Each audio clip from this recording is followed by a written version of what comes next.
I discovered my husband had a mistress in a totally unexpected way. My shampoo was running out way too fast.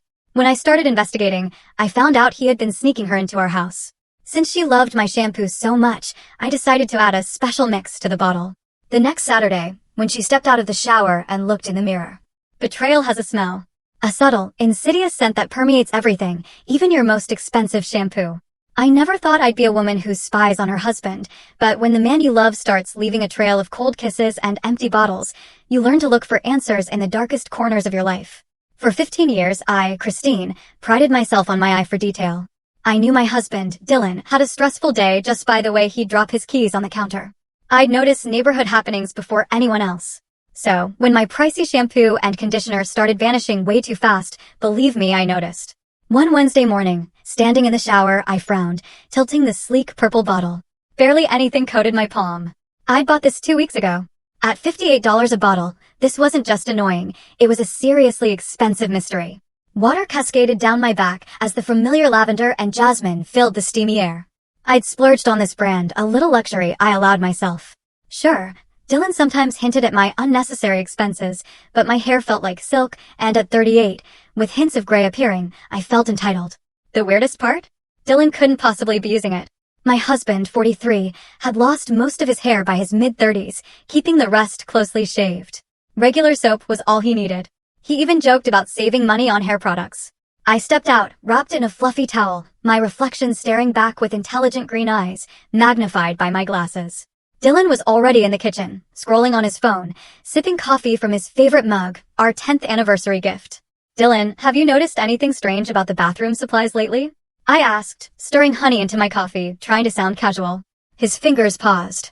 Strange how? My shampoo's almost gone already. I just bought it, and it should last at least a month. I watched his face. A slight tightening around his eyes. Maybe you've been using more than you realize, he mumbled, not meeting my gaze. Or maybe there's a leak in the bottle. Maybe, I said, letting the word hang. It's just odd, because it's happening with my conditioner, too. And you obviously don't use either. He finally looked up, his expression unreadable, then shrugged. I don't know what to tell you, Chris. Maybe check if the bottles are cracked. He drained his coffee, stood up. I should get going. Big client meeting today. He leaned down, a quick, perfunctory kiss on my cheek, so unlike the passionate ones we used to share. Don't wait up tonight. I might have to work late again. Third time this week, I observed mildly. End of quarter rush, he replied, already moving. Love you. Love you too, I said automatically, but he was gone, the door clicking shut. I sat alone, my coffee growing cold, staring at his empty chair. Our lives had become a routine, comfortable, predictable. I worked from home, he climbed the corporate ladder. No kids, by mutual agreement, then it just never felt like the right time. Now, sometimes I wondered. That evening, alone again, Dylan texted around 6 o'clock, confirming he'd be late. I ordered Thai food for one. My phone rang. It was April, Dylan's younger sister, more like a sister to me. Hey sis, how's it going? April's cheerful voice was a welcome distraction. Oh, you know, the usual. Working, existing. That bad, huh? April's perception was uncanny. Where's my brother? Working late again, apparently, I tried to keep the edge from my voice. End of quarter rush, according to him. April's thoughtful pause spoke volumes. Listen, I'm going to be in your area this weekend. Want to do something? Dylan can join us if he's not too busy being important. I laughed. I'd love that. I need some April therapy. It's a date then. Saturday brunch. Perfect. After we hung up, I felt a little better. I finished work, then ran a bath, deciding to pamper myself. Reaching for a fancy bath bomb, I froze. This package of 12 was down to 3. I'd only used 2 myself. A cold stone settled in my stomach. First the shampoo, now this. I tried to dismiss it, but doubt had taken root. That night, I lay awake, staring at the ceiling. The other side of the king-sized mattress was empty and cold. Dylan had texted at 11 o'clock, saying he'd crash at a hotel near the office. Logical, reasonable. And yet, my thoughts drifted to the shampoo, the bath bombs, the late nights, the distracted kisses. Small things, really. Nothing concrete, nothing to confront him about. But together, they formed a picture I wasn't ready to see clearly. Tomorrow, I'd look for more clues. Tomorrow, I'd either confirm my suspicions or put them to rest. The next morning, I woke to the sound of the shower running. Dylan was home, apparently arriving while I was asleep. 6:35, unusually early for him. I lay still, listening, imagining him under the spray, washing away. What? Long hours, or something else? When he emerged 20 minutes later, towel around his waist, he seemed surprised to see me awake. "Morning," he said, offering a smile that didn't quite reach his eyes. "Sorry if I woke you." "It's fine," I replied, watching him select a navy suit. "How was your hotel?" "Fine, nothing special. Just crashed and got up early to come home and shower before my 8 o'clock meeting." "Will you be late again tonight?" Dylan paused, one arm in his suit jacket. "Actually, no. Should be home at a normal time. Why don't I pick up some steaks? We could grill." "Sounds nice," I said, a flash of hope. Maybe I was overthinking. But as I entered the bathroom after he left, the first thing I noticed was that my shampoo bottle was now completely empty. That evening, I consciously pushed my suspicions aside. I prepared a salad and roasted potatoes. I even opened a bottle of our favorite Cabernet Sauvignon. By 6:30, the table was set with our wedding china and used for months. Dylan arrived promptly at 7 o'clock, butcher shop bag in hand, greeting me with a more genuine smile than I'd seen in weeks. "Wow, you went all out," he commented. "Thought it would be nice," I replied. "It's been a while since we've had a real dinner together." For 2 hours, we almost felt like our old selves. Dylan told office stories. I shared client anecdotes. We finished the wine. No mention of late nights, empty shampoo bottles, or hotel stays. By the time we were clearing dishes, I'd nearly convinced myself my worries were unfounded. Nearly. As Dylan loaded the dishwasher, a chore he only performed when in an exceptionally good mood, his phone buzzed on the counter. I wouldn't have paid attention, except for the way he lunged for it, snatching it up before the screen could fully illuminate. "Work?" I asked casually, wiping the counter. "Yeah," he muttered, fingers flying. "Just a quick question about tomorrow's presentation." I nodded, saying nothing. But the seed of doubt continued to grow. Later that night, I awoke to darkness. 2:17 a.m. Dylan's soft snores came from beside me, his back turned. Unable to sleep, I slipped out of bed for a glass of water. Passing through the living room, I saw Dylan's suit jacket draped over the sofa, his phone peeking from the inner pocket. I hesitated. My throat was suddenly dry for reasons unrelated to thirst. I'd never snooped. We trusted each other. But the empty shampoo bottle, the late nights, the way he'd grabbed his phone earlier. Before I could second-guess myself, I reached for it. The screen lit up, showing a lock screen photo from our Hawaiian vacation 3 years ago. Happy sun-kissed faces. I tried my birthday, his usual passcode. Locked. Our anniversary date. Nothing. I pressed my thumb against the fingerprint scanner, a method that had always worked before. Access denied. I stared in disbelief. Dylan had removed my fingerprint from his phone. When? Why? I returned the phone exactly as I'd found it and retreated to the kitchen, my hands shaking slightly. The cold water did nothing to dispel the lump in my throat. In 15 years, we'd had an open phone policy. No secrets, no locks the other couldn't open. Until now. The next morning, I woke to an empty bed and a text. Head to office early. Dinner at 7. I'll pick up Italian. Normal, ordinary. As if nothing had changed. But everything had. I could feel it in the growing hollow in my chest. I needed proof to confirm my fears or, hopefully, put them to rest. After showering, grimly satisfied that Dylan had replaced my empty shampoo bottle with a new one, I dressed carefully, applied light makeup, and straightened my hair. A plan was forming, though each step clenched my stomach with anxiety. At the upscale beauty supply store, I bought identical bottles of my shampoo and conditioner. The sales associate recognized me. "Back so soon? Didn't you just buy these 2 weeks ago?" I forced a smile. "They're just so good. Going through them faster than expected. Actually, I'm thinking of getting some for my sister. Any recommendations?" As she chatted, my mind raced. Someone else was using my products.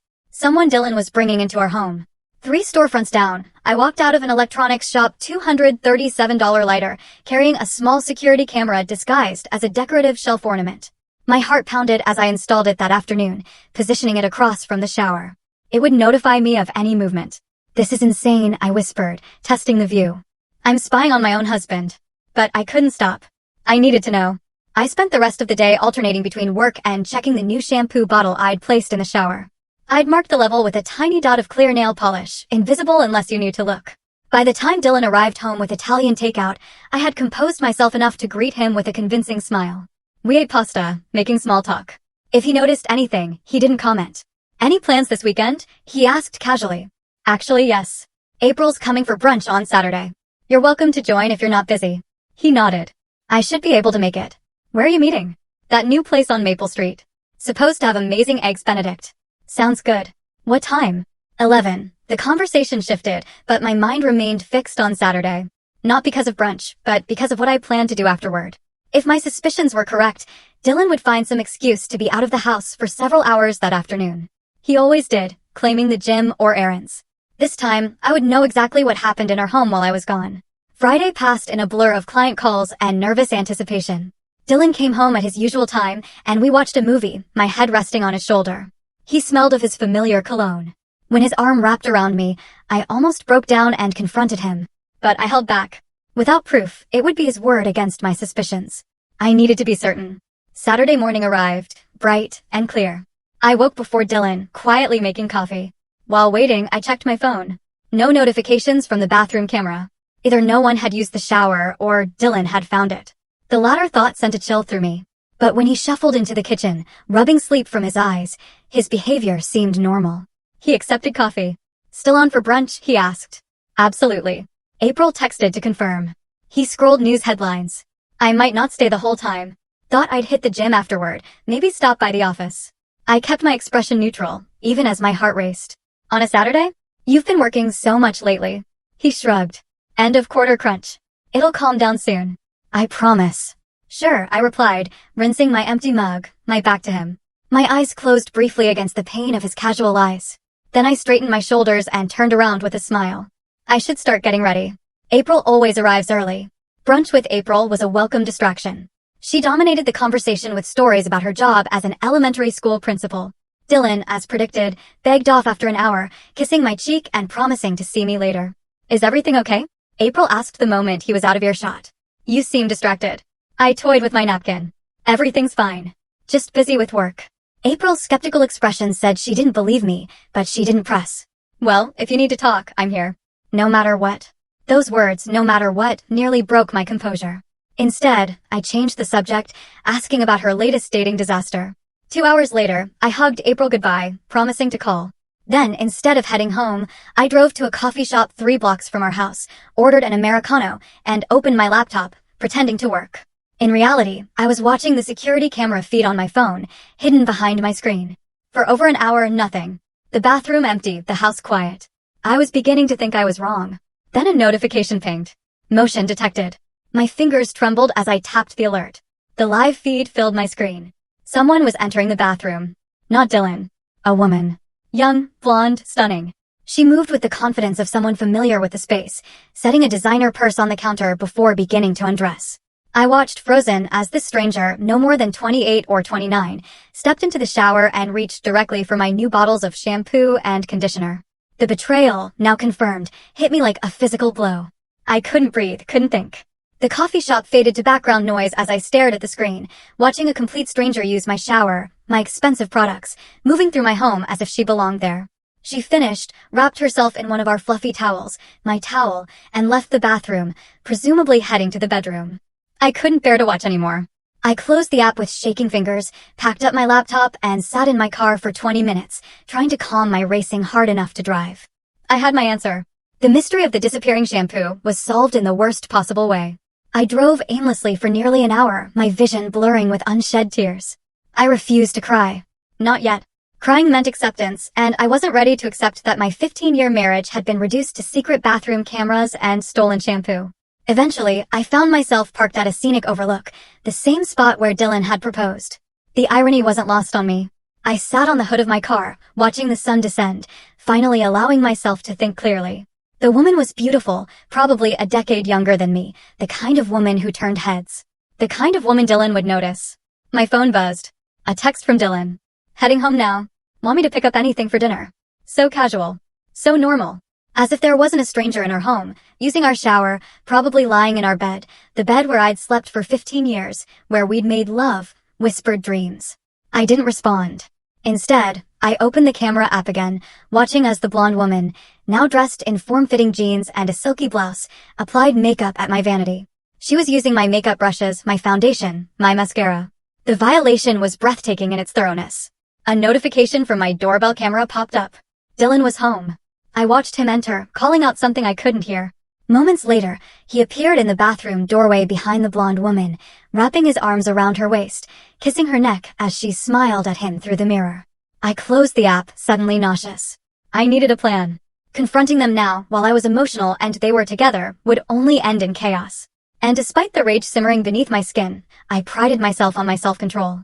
This situation called for something more calculated than a dramatic confrontation. By the time I pulled into April's driveway 40 minutes later, I had composed myself enough to explain without breaking down.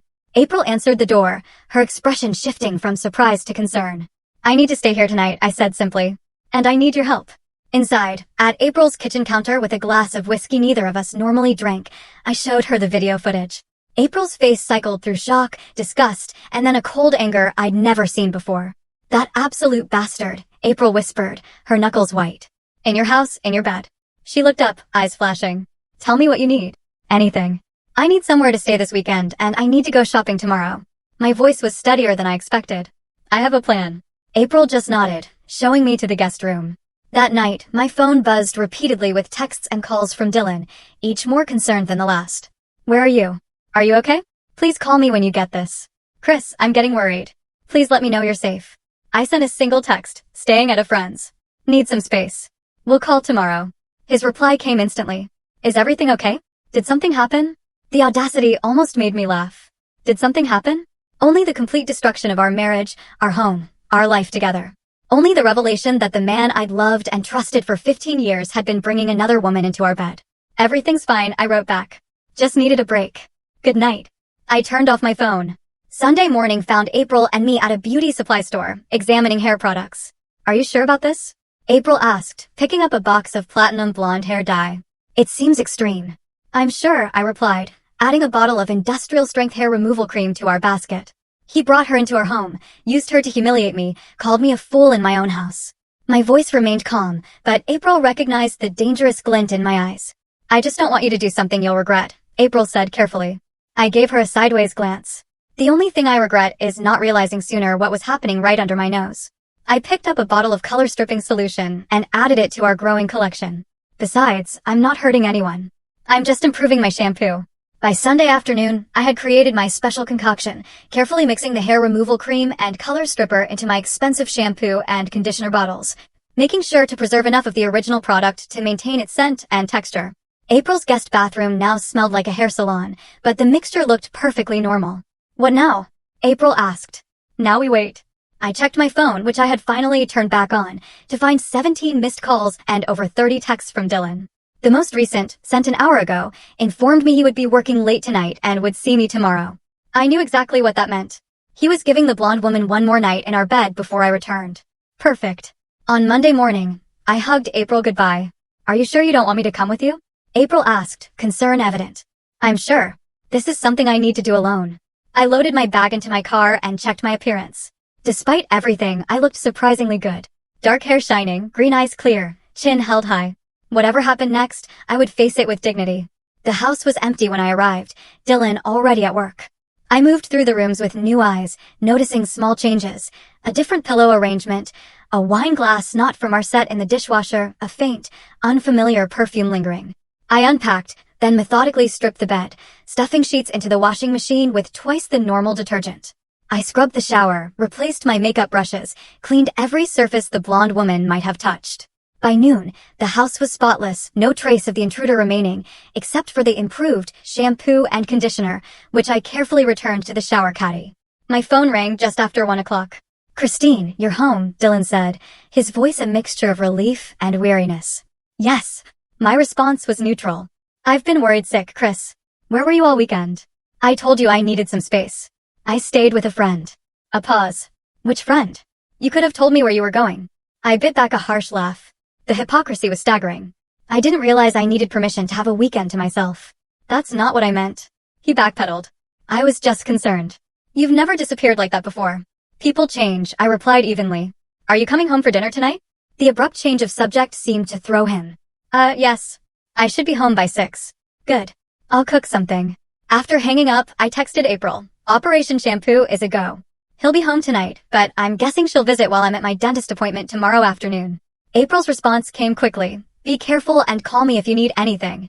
The evening with Dylan was an exercise in self-control. I prepared a simple meal, responding to his cautious conversation with pleasant but non-committal answers. He seemed relieved that I wasn't questioning his weekend activities or my absence, taking my apparent forgiveness at face value. "I missed you," he said as we cleared dishes, attempting to pull me into an embrace. I allowed a brief hug before stepping away. I have a headache. Think I'll turn in early tonight. Disappointment flashed across his face, but he nodded. Of course. Get some rest. In bed, I lay with my back to him, listening to his breathing. When I was certain he wouldn't wake, I reached for his phone on the nightstand. Still locked, my fingerprint unrecognized. But now I had a different approach. Gently lifting his hand, I pressed his thumb against the sensor. The phone unlocked instantly.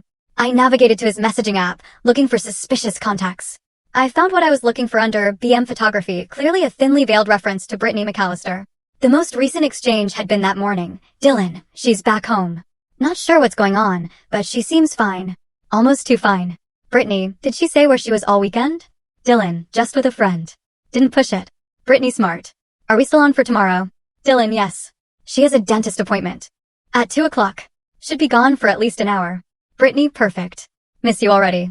Last night was amazing. Dylan, it was. See you tomorrow, beautiful.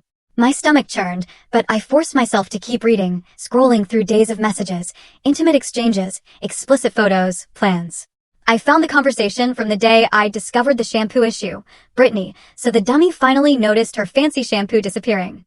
Dylan, yeah, mentioned it this morning. Told her maybe there was a leak in the bottle. Brittany, well, it is amazing shampoo. My hair has never looked better. Worth every penny she paid. The casual cruelty took my breath away. They weren't just having an affair. They were laughing at me, mocking me in my own home, using my things, sleeping in my bed. And all the while, Dylan had been playing the role of devoted husband, kissing my cheek each morning, asking about my day, sleeping beside me at night after spending the afternoon with his mistress. Carefully, I placed the phone back exactly as I had found it. Sleep wouldn't come, but that was fine. I had confirmation. And tomorrow, while I pretended to be at a dentist appointment, Brittany McAllister would receive a surprise that would make her regret ever touching my shampoo. The next day unfolded according to plan. I left the house at 1:45, telling Dylan I had a 2 o'clock dental cleaning. Instead, I parked at a coffee shop with a clear view of our street, watching through my car window as a sleek silver convertible pulled into our driveway at precisely 2:15. Brittany stepped out, sunglasses perched on her perfect blonde hair, a small overnight bag in hand. She let herself in with a key Dylan must have given her, and disappeared inside. I waited, sipping my coffee as the minutes ticked by, imagining the scene playing out in my bathroom. The shower turning on, the expensive shampoo being poured into a palm, the luxurious lather, the blissful ignorance. At 3:30, I drove home, timing my arrival for when Dylan would expect me back from the dentist. I parked, noting with satisfaction that the silver convertible was gone. Perfect timing, Dylan was in the kitchen, engrossed in his laptop. How was the dentist? He asked without looking up. Fine, I replied, hanging my purse. The usual cleaning. No cavities. Good, good, he mumbled. I moved through the house with casual purpose, noting subtle signs of Brittany's visit. A damp towel hung slightly askew. The faint scent of unfamiliar perfume. In the bathroom, I checked the shampoo and conditioner bottles. Both had been used, the levels noticeably lower. The trap was sprung. Now, all I had to do was wait for the results. The effects of my special shampoo formula didn't take long to manifest. The very next morning, while I was preparing breakfast, my phone chimed. A notification from the bathroom security camera. I'd almost forgotten I'd left it running. Excusing myself, I checked the footage to find Dylan on the phone, his voice hushed, agitated. What do you mean, emergency? Can't you just wear a hat? A pause. That bad? Are you sure it's not just, I don't know, an allergic reaction or something? Another pause. Okay, I'll come over, but I have to make up some excuse to Christine. Give me 30 minutes. I quickly closed the app and returned to the kitchen, arranging my features into a mask of domestic tranquility just as Dylan entered, his expression tense. Hey, something came up at work. One of the junior associates messed up some client files, and I need to go sort it out. On a Wednesday morning? I raised an eyebrow, the picture of innocent confusion. Can it wait until after breakfast? Unfortunately, not.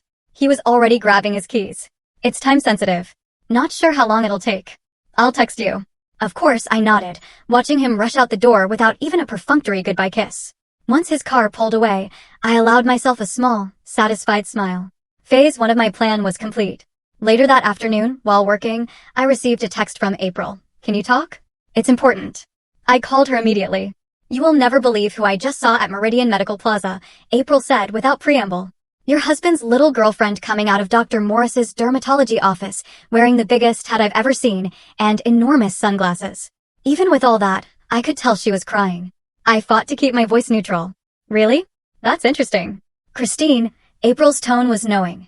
What exactly did you put in that shampoo? Just a little hair color remover and some depilatory cream, I replied innocently. Nothing dangerous. Well, whatever it was, it clearly worked. She looked absolutely devastated. April paused. Are you going to confront Dylan now? Not yet, I said, my plan crystallizing further. I need one more piece of evidence first. That evening, Dylan came home late, his expression haggard. He claimed to have spent the day resolving the work crisis, but the faint scent of antiseptic soap clung to his skin. He had clearly accompanied Brittany to her dermatology appointment. Tough day? I asked mildly, setting dinner in front of him. You have no idea, he sighed, rubbing his temples. Sometimes I think I'm surrounded by incompetence. I hummed noncommittally, watching him push food around his plate. Anyone I know? Dylan's head snapped up, eyes narrowing slightly before his expression smoothed. No, just some junior staff. Not worth discussing. The next few days passed in a strange pantomime of normalcy. Dylan was distant, constantly checking his phone when he thought I wasn't looking. I pretended not to notice, going about my routine with placid efficiency while monitoring the security footage for any sign of Brittany's return. On Saturday morning, I announced casually over coffee, April invited me to spend the weekend at her lake house. Girls' getaway. I thought I'd go. We haven't had sister time in ages. Dylan's response was a touch too enthusiastic. That sounds great. You deserve a break. When are you leaving? After lunch, I replied, noting how quickly he reached for his phone, no doubt to text Brittany the good news. I'll be back Sunday evening. Perfect. Dylan smiled, the first genuine smile I'd seen from him in days. I've got some work to catch up on anyway. Work, right? I packed an overnight bag and kissed Dylan goodbye at 1 o'clock, driving directly to April's house. Not her lake house, which didn't exist, but her suburban home 15 minutes away. By 2:30, we had set up a command center in April's living room. Both of us hunched over my laptop, monitoring the bathroom camera feed. Are you sure you want to watch this? April asked, concern etching her features. It might be difficult. I need to see, I replied firmly. I need to know exactly what's been happening in my house. We didn't have to wait long. At 3:15, the camera captured Dylan leading Brittany into the master bathroom. Her appearance made both of us gasp. The formerly luscious blonde hair was now a patchy disaster, with large sections significantly thinner, and the color a sickly combination of brassy orange and greenish blonde. Oh my God, April breathed. Your concoction did that? I nodded, a mixture of vindication and faint horror washing over me. I hadn't expected quite such dramatic results. On screen, Brittany was clearly distraught, her voice rising as she gestured wildly at her ruined hair. The dermatologist said it was some kind of chemical burn. Do you know how much the treatments are costing me? My agency has already put me on hiatus. I had to cancel 3 shoots this week. Dylan tried to calm her, his hands on her shoulders. Baby, I'm so sorry. We'll figure this out.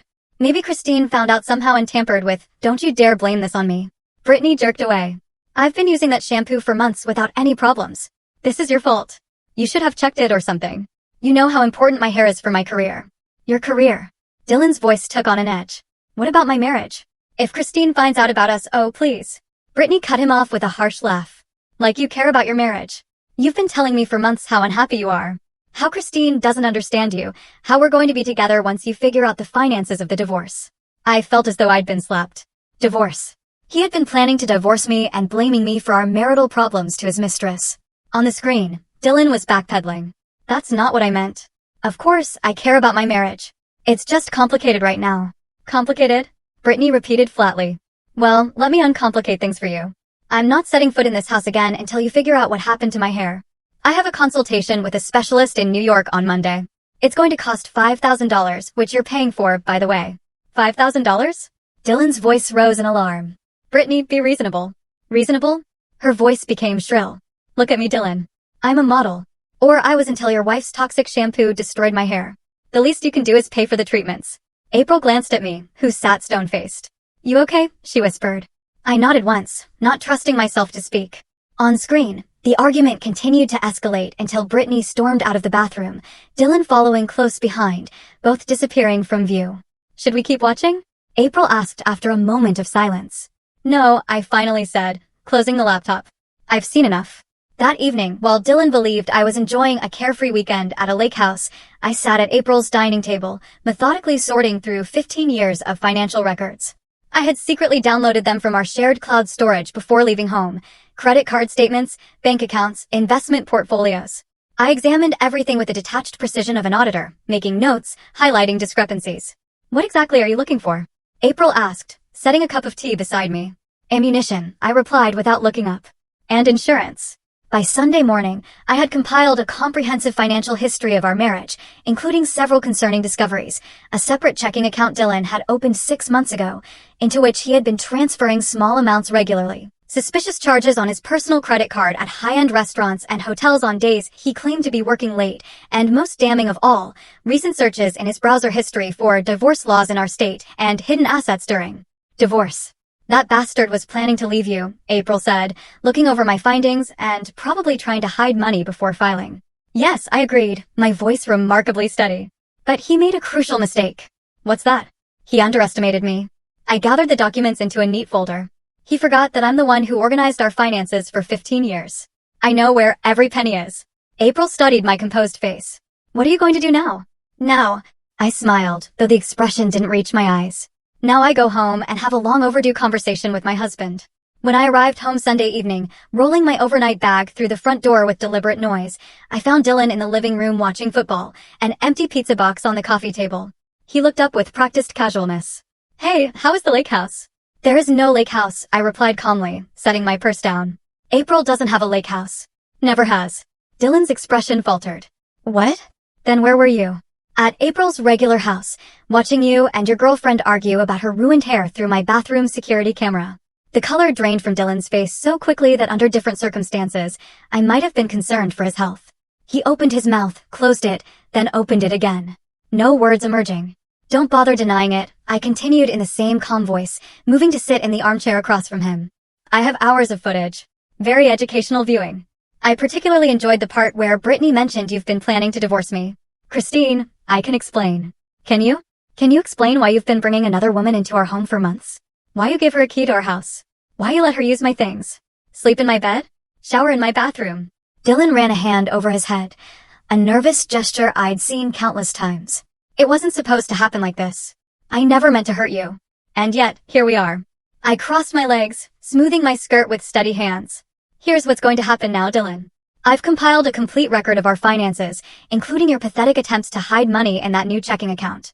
I've documented every hotel charge, every late night at the office, and every visit Brittany made to our home. I've saved all the security footage to a cloud account that only I can access. Dylan's expression shifted from shock to weariness. What are you saying? I'm saying that tomorrow morning I'll be calling Robert Jenkins. You remember him? My college friend who became a divorce attorney. We're going to have a very interesting conversation about marital assets and infidelity documentation. And then I'm going to file for divorce. Wait, Christine, please. We can work this out. Dylan leaned forward, desperation creeping into his voice. It was a mistake. Brittany means nothing to me. It was just what? A 15-year itch? A midlife crisis? Does it matter? My composure finally cracked, pain flashing across my face. You brought her into our home, Dylan. You let her use my things. You laughed with her about me being too stupid to notice. You planned to leave me while pretending everything was fine. What kind of person is that? Dylan had no answer, his shoulders slumping in defeat. I've already packed some of your clothes, I continued, my professional tone returning. You'll be staying at a hotel tonight.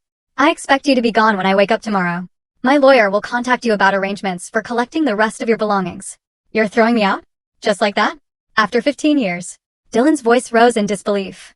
No, Dylan. You threw us away, just like that, the moment you gave another woman a key to our home. I stood, signaling the end of the conversation. By the way, you might want to let Brittany know that the hair loss is likely to get worse before it gets better. The depilatory cream I mixed into the shampoo can continue working for several days. Some effects might be permanent. Dylan's jaw dropped. You did that to her hair on purpose? Consider it poetic justice. She liked my shampoo so much. I simply made her a special blend. I picked up my purse and headed toward the bedroom. Your suitcase is by the front door. I suggest you use it. That night, I slept alone in the king-sized bed I had shared with Dylan for 15 years. Instead of the emptiness I expected, a strange sense of peace settled over me. The worst had happened. My marriage was over. My trust shattered. And yet, I had survived. Not only survived, but reclaimed my power in a situation where I had been made to feel powerless. As I drifted towards sleep, my phone chimed with a text from April. How did it go? Are you okay? I typed back. He's gone. I'm better than okay. I'm free. And for the first time in months, I slept deeply and dreamlessly, unburdened by suspicion or doubt or the weight of lies. Whatever came next would be entirely my choice. 1 year later, I stood in the bright, airy kitchen of my new bakery, Sweet beginnings, carefully piping delicate rosettes onto a three-tiered wedding cake. Early morning sunlight streamed through the large front windows, casting a golden glow over the pristine work surfaces. The scent of vanilla and freshly baked pastries filled the air, mingling with the rich aroma of brewing coffee. This space, my space, still felt like a dream sometimes. After the divorce was finalized 6 months ago, I had used my portion of the proceeds from selling our house to make 2 investments, a charming 2-bedroom cottage on the quieter side of town and this bakery, which had quickly gained a reputation for having the best custom cakes and pastries within 50 miles. "That looks amazing," said Megan, my 23-year-old assistant. "Mrs. Edwards is going to love it." I stepped back, adjusting my glasses. "I think it needs a bit more shimmer on these petals," I murmured, reaching for edible pearl dust. The bell above the shop door chimed, and Megan glanced at her watch. "That's odd. We don't open for another 30 minutes. "It's probably April," I replied without looking up. She said she might stop by. But it wasn't April who appeared in the kitchen doorway a moment later. It was Brittany McAllister. My hands froze mid-motion, the pastry bag suspended above the cake. Brittany looked markedly different from the stunning model in the security footage. Her once luxurious blonde hair was now cut in a severe chin-length bob, clearly a strategic choice to deal with uneven regrowth. She appeared thinner, her designer clothes hanging somewhat loosely. "Hello, Christine," Brittany said, her voice quieter than I remembered.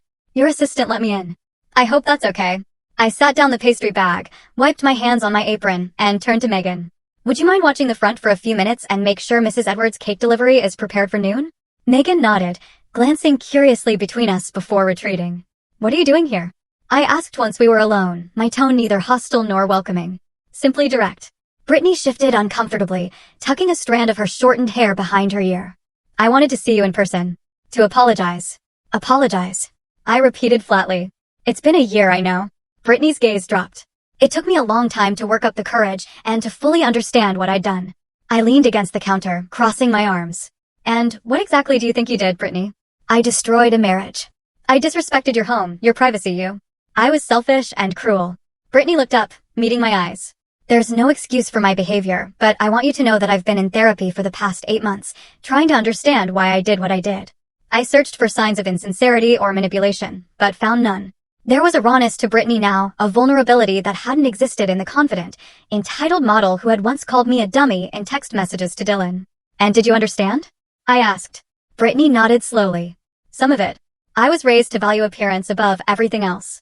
My worth was always tied to how I looked, how men responded to me. I chased validation in destructive ways." She gestured to her hair with a rueful smile. "Losing my hair, my identity really, forced me to confront who I was beneath the surface. It wasn't pretty, but I found truth there. Despite myself, I felt a flicker of empathy. I remembered the devastation in Brittany's voice when she'd realized her modeling career was in jeopardy. At the time, it had seemed like justice. Now, with a year's distance, it seemed more like a young woman facing the consequences of her choices for perhaps the first time. "What happened with your career?" I asked, surprising myself with the question. "It's over," Brittany replied simply. "At least the modeling part. I lost all my contracts after the hair incident. Even when it started growing back, it wasn't the same. I wasn't the same." She paused. "I'm working in fashion photography now, behind the camera instead of in front of it. It's actually more fulfilling than modeling ever was." I nodded, unsure what to say.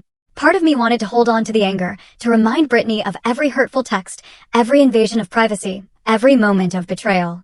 But I recognized, with some surprise, that the rage that had once consumed me had largely burned itself out, leaving behind a calm wisdom I hadn't possessed before. "And Dylan?" I asked finally. "Are you still?" Brittany let out a short, humorless laugh. "No. That ended about 2 weeks after you kicked him out. When I realized he was expecting me to take care of him emotionally while he was going through the divorce. He was," she searched for the words, "weaker than I thought. Always looking for someone to validate him, to take care of his needs. I think that's why he needed both of us. You for stability, me for excitement. Once he couldn't have both, neither of us was enough." The assessment was surprisingly insightful. It matched my own realizations about my ex-husband. "I saw him about a month ago, actually," Brittany continued, "at a coffee shop downtown. He didn't see me. He was with some redhead, touching her hand across the table, giving her that same intense, only woman in the world look he used to give me. Some people never change." I felt a strange sense of closure hearing this confirmation. Dylan's infidelity hadn't been about my shortcomings, but about his own. "Why no?" I asked, returning to Brittany's initial purpose. "Why come apologize after all this time?" "Part of my therapy," Brittany admitted, making amends where possible. But also, she glanced around the bakery kitchen. I heard about your success, how you've built this amazing business from nothing. I wanted to see it, to see that something good came out of all that pain. I felt an unexpected warmth spread through my chest. My bakery was indeed something good, something I never would have pursued if my marriage had continued. In a strange way, the betrayal that had seemed like the end of my world had actually been the beginning of a better one. Would you like some coffee? I found myself asking. I just made a fresh pot. Brittany looked surprised, then grateful. I'd like that. Yes. 20 minutes later, April pushed open the door to Sweet Beginnings, instantly spotting Christine and Brittany sitting at a small table in the corner, deep in conversation. She stopped short, blinking in disbelief.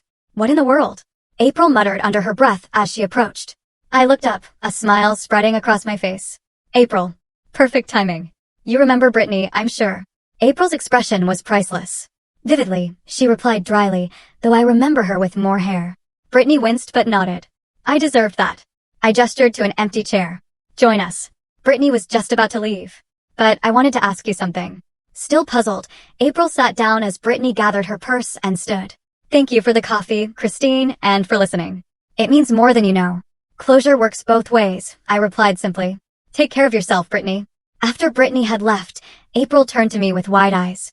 Okay, what just happened? Why were you having coffee with the blonde homewrecker? Please tell me this isn't some weird forgiveness thing where you're going to invite her and my idiot brother to Thanksgiving dinner. I laughed, the sound light and genuine. Nothing that dramatic. She came to apologize. I decided to hear her out. I shrugged. It was healing in a way for both of us, I think. April shook her head in amazement. You're a better person than I am. I would have poured that coffee over her head. A year ago, I might have, I admitted. But I've realized something important, April. Holding on to anger is like drinking poison and expecting the other person to die. I'm happy now. Genuinely happy. Why would I want to carry around all that bitterness? April studied me for a moment, then smiled softly. You really are happy, aren't you? It shows. You're glowing in a way you never did when you were with Dylan. I am, I confirmed, glancing around my bakery with pride. Which brings me to what I wanted to ask you. Remember how you mentioned your school's fundraiser needs a cake for their silent auction? Don't tell me you're offering to make one, Christine. Those usually go for at least $500, and with your prices now, I want to donate it, I said firmly. Something spectacular that will raise lots of money for the kids. Maybe a three-dimensional storybook design. I've been wanting to try that technique. April's eyes welled with tears. You amazing woman. The kids would absolutely love that. Consider it my way of giving back some of the support you've shown me this past year. I wouldn't have made it through without you, April. Speaking of support, April said, wiping her eyes and regaining her composure. Have you thought more about opening that second location downtown? The real estate agent called me yesterday, said the owner of that corner space is getting anxious to sell. I had been considering expanding for months. The downtown location would be perfect. More foot traffic, proximity to the business district, and the charming historic building had exactly the aesthetic I wanted. I'm meeting with the bank tomorrow, I admitted. The loan should be approved by next week. And then, I spread my hands in a gesture of excited anticipation. Sweet Beginnings is going to take over the world. April finished for me, grinning. Or at least the greater metropolitan area. Later that evening, after closing the shop and completing final preparations, I drove home to my cottage. The small house welcomed me with warm lights. I'd installed smart lighting that turned on automatically at sunset, ensuring I never came home to darkness. As I unlocked the front door, the familiar scent of home enveloped me cinnamon and vanilla, thanks to my constant baking experiments. The cottage wasn't large or luxurious like the house I'd shared with Dylan, but it was entirely mine, decorated in colors and styles that reflected my personality rather than compromises made to accommodate someone else's tastes.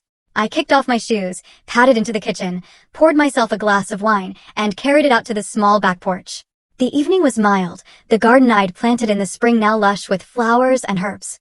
I settled into the comfortable porch swing, allowing the gentle motion to soothe me as I reflected on the day's unexpected visitor. Seeing Brittany again had stirred old memories, but not in the painful way I might have expected. Instead, the encounter had reinforced how far I had come since discovering Dylan's betrayal, how much stronger, more confident, and more genuinely myself I had become. The shampoo revenge, as April had dubbed it, hadn't just been about punishing Brittany. It had been my first step toward reclaiming my power, toward refusing to be the unwitting fool in my own home. The plan had been calculating, perhaps even cruel, but it had also been necessary, a catalyst for the transformation that followed. I took another sip of wine, watching the sunset paint the sky in shades of pink and gold. I thought about the Christine of a year ago. Devastated, humiliated, uncertain of her future. That woman could never have imagined sitting here now, successful business owner, financially independent, at peace with her past, and excited about her future. The cottage phone rang, interrupting my reverie. Few people had that number. I went inside to answer. "Christine, it's James." The voice belonged to the Culinary Arts Program Director who had reached out last month. "James, hello. How are you?" "Wonderful, thanks.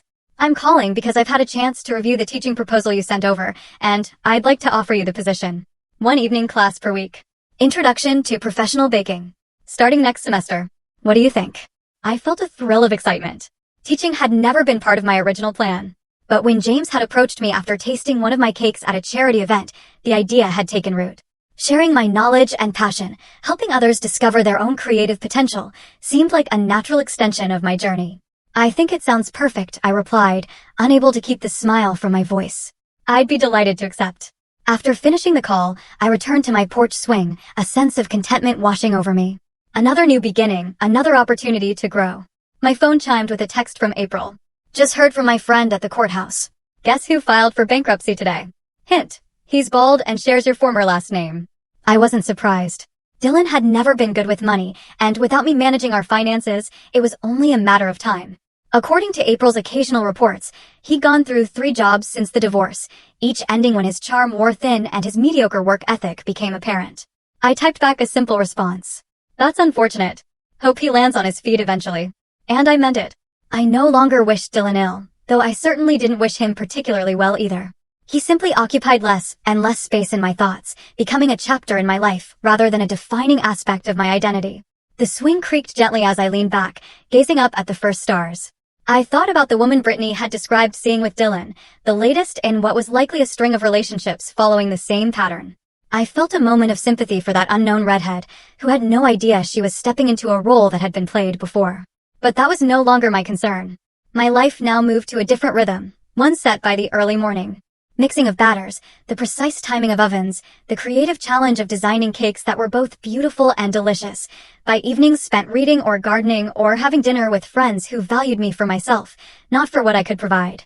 As darkness settled fully over my garden, I gathered my empty wine glass and headed inside.